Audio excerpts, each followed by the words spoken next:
जय भोलेनाथ। आप सभी का मेरे YouTube चैनल पर हार्दिक स्वागत है। भगवान शिव आप सभी के कष्ट दूर करें, आप सभी की रक्षा करें।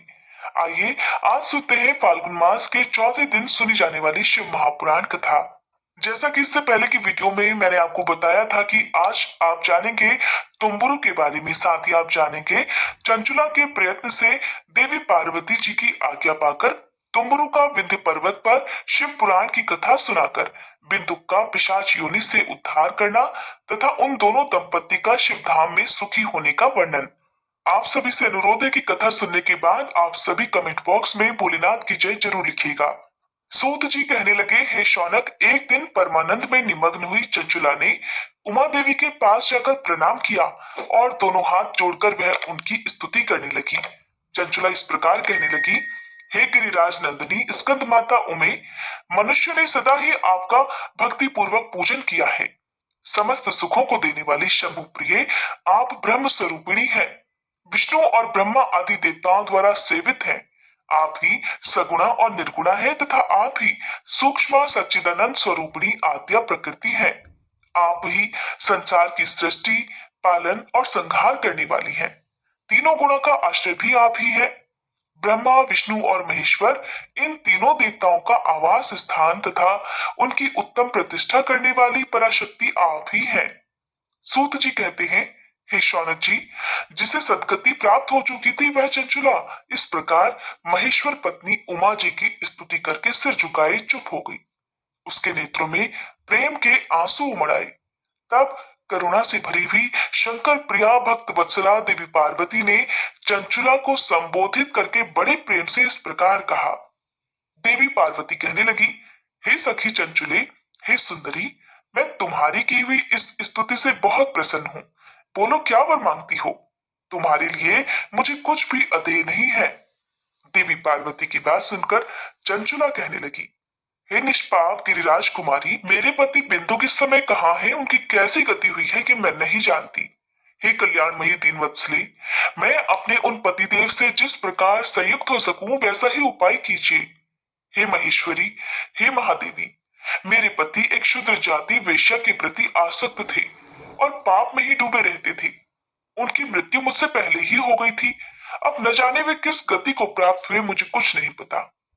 गिरिजा बोली, हे बेटी, तुम्हारा बिंदुक नाम वाला पति बड़ा पापी था। उसका अंतःकरण बड़ा ही दूषित था। वेश्या का उपभोग करने वाला वह महामूढ़ मरने के बाद नरक में पड़ा। अगणित वर्षों तक नरक में नाना प्रकार के दुख भोगकर वह पापात्मा अपने शेष पाप को भोगने के लिए विंध्य पर्वत पर पिशाच बना हुआ है और इस समय वह पिशाच अवस्था में ही है और नाना प्रकार के क्लेश और कष्ट उठा रहा है। वह दुष्ट वही वायु पीकर रहता है और सदा सब प्रकार के कष्ट सहता रहता है।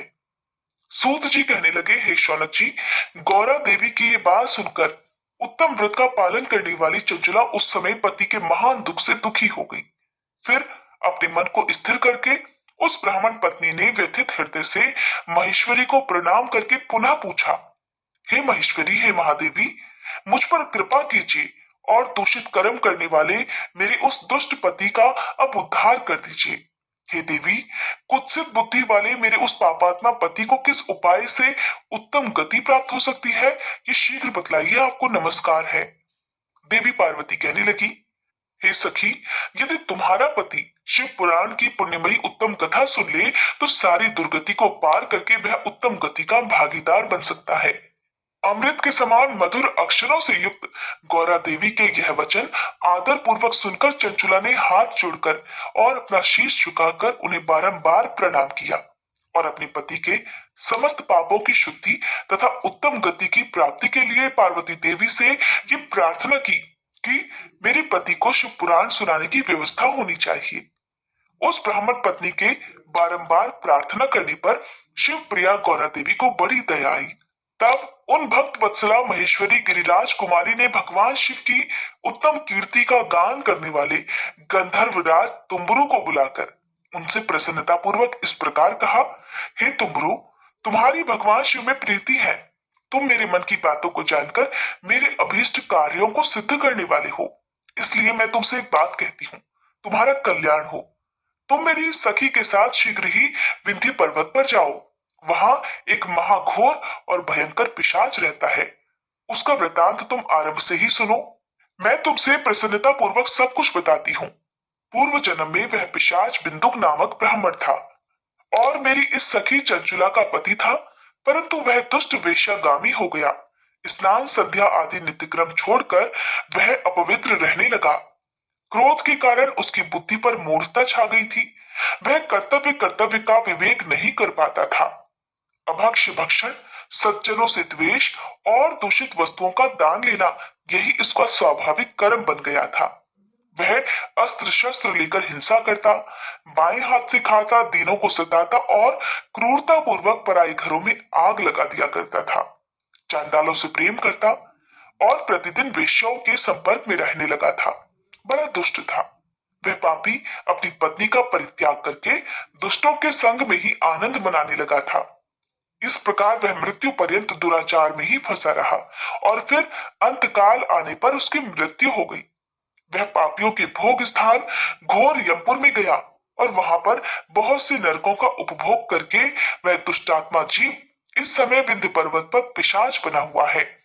वहीं वह दुष्ट पिशाच अपने पापों का फल भोग रहा है। तुम उसके आगे यत्न पूर्वक शिव पुराण की उस दिव्य कथा का प्रवचन करो जो परम पुण्यमयी तथा समस्त पापों का नाश करने वाली है। शिव पुराण की कथा का श्रवण सबसे उत्कृष्ट पुण्य कर्म है। उससे उसका हृदय शीघ्र ही समस्त पापों से शुद्ध हो जाएगा और वह प्रेत योनि का परित्याग कर देगा। उस दुर्गति से मुक्त होने पर बिंदुक नामक पिशाच को मेरी आज्ञा से विमान पर बिठाकर तुम भगवान शिव के समीप ले आओ। श्री सूत जी कहते हैं, हे शौनक जी, महेश्वरी उमा के इस प्रकार आदेश देने पर गंधर्वराज तुमरु मन ही मन बड़े प्रसन्न हुए। उन्होंने अपने भाग्य की सराहना की। तत्पश्चात उस पिशाच की सती साध्वी पत्नी चंचुला के साथ विमान पर बैठकर नारद जी के प्रिय मित्र तुमरु वेग पूर्वक विंध्याचल पर्वत पर गए। अब तो आपको पता चल ही गया होगा कि तुमरु कौन है और उनका कार्य क्या था। अब जहां पर वह पिशाच रहता था उस जगह पर वे पहुंच गए। वहां पर जाकर उन्होंने उस पिशाच को देखा। उसका शरीर विशाल था, थोड़ी बहुत बड़ी थी। कभी वो हंसता, कभी रोता और कभी उछलने लगता था। उसकी आकृति बड़ी विकराल थी।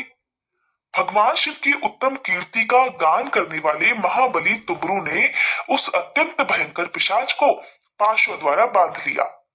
तदंतर तुमरू ने शिव पुराण की कथा बांचने का निश्चय करके महोत्सव युक्त स्थान और मंडप आदि की रचना की। इतने में ही संपूर्ण लोगों में बड़े वेग से ये प्रचार हो गया कि देवी पार्वती की आज्ञा से एक पिशाच का उद्धार करने के उद्देश्य से शिव पुराण की उत्तम कथा सुनाने के लिए तुमरू महाराज विंध्य पर्वत पर गए हुए हैं। फिर तो उस कथा को सुनने के लोभ से बहुत से देवर्षि शीघ्र ही वहां पर जा पहुंचे। आदर पूर्वक शिव पुराण सुनने के लिए आए हुए लोगों का उस पर्वत पर बड़ा अद्भुत और कल्याणकारी समाज जुट गया। फिर तुमरू ने उस पिशाच को पाशों से बांधकर आसन पर बिठाया और हाथ में वीणा लेकर गौरीपति की कथा का गान प्रारंभ कर दिया। अब आपको यहाँ पर ध्यान देना है कि कौन कौन सी संहिताओं का वर्णन आपको शिव पुराण की कथा में सुनने को मिलेगा। पहली अर्थात विद्वेश्वर संहिता से लेकर सातवीं वायु संहिता तक महात्म्य सहित शिव पुराण की कथा का उन्होंने स्पष्ट वर्णन किया। सातों संहिताओं सहित शिव पुराण का आदर पूर्वक श्रवण करके वे सभी श्रोतागण पूर्णतः कृतार्थ हो गए और उस परम पुण्यमय शिव पुराण को सुनकर उस पिशाच ने भी अपने सारे पापों को धोकर अपने उस पैशाचिक शरीर का त्याग कर दिया। फिर तो शीघ्र ही उसका रूप दिव्य हो गया, अंग कांति गौर वर्ण की हो गई, शरीर पर श्वेत वस्त्र तथा सभी प्रकार के पुरुषोचित आभूषण उसके अंगों को उद्भासित करने लगे। वह त्रिनेत्रधारी चंद्रशेखर रूप हो गया। इस प्रकार दिव्य देहधारी होकर श्रीमान बिंदुक अपनी प्राण वल्लभा चंचुला के साथ स्वयं भी पार्वती वल्लभ भगवान शिव का गुणगान करने लगा। उसकी स्त्री को इस प्रकार दिव्य रूप से सुशोभित देखकर वे सभी देवर्षि बड़े विस्मित हुए। उनका चित्त परमानंद से परिपूर्ण हो गया। भगवान महेश्वर का वह अद्भुत चरित्र सुनकर वे सभी श्रोतागण परम कृतार्थ होकर प्रेम पूर्वक श्री शिव जी का यशोगान करते हुए अपने अपने धाम को चले गए। दिव्य रूपधारी श्रीमान बिंदुक भी सुंदर विमान पर अपनी प्रियतमा के साथ बैठकर सुखपूर्वक आकाश में स्थित होकर बड़ी शोभा पाने लगा। तत्पश्चात महेश्वर के सुंदर और मनोहर गुणों का गान करता हुआ वह अपनी प्रियतमा तथा तुमरू के साथ शीघ्र ही शिवधाम में जा पहुंचा। वहां भगवान महेश्वर तथा पार्वती देवी ने प्रसन्नता पूर्वक बिंदु का बड़ा सत्कार किया और उसे अपना पार्षद बना लिया। उसकी पत्नी चंचला देवी पार्वती जी की सखी बन गई। उस घनीभूत ज्योति स्वरूप परमानंदमय सनातन धाम में अविचल निवास पाकर वे दोनों दंपत्ति परम सुखी हो गए। अगला अध्याय आप सभी के लिए सुनना बहुत जरूरी है, क्योंकि अगले अध्याय में आप जानेंगे शिव पुराण के श्रवण अर्थात सुनने की विधि क्या है और श्रोताओं के पालन योग्य जो नियम है उनका क्या क्या वर्णन है। जय भोलेनाथ। आज का अध्याय संपूर्ण हुआ। उम्मीद करती हूँ आज की ये कथा आपको पसंद आई होगी।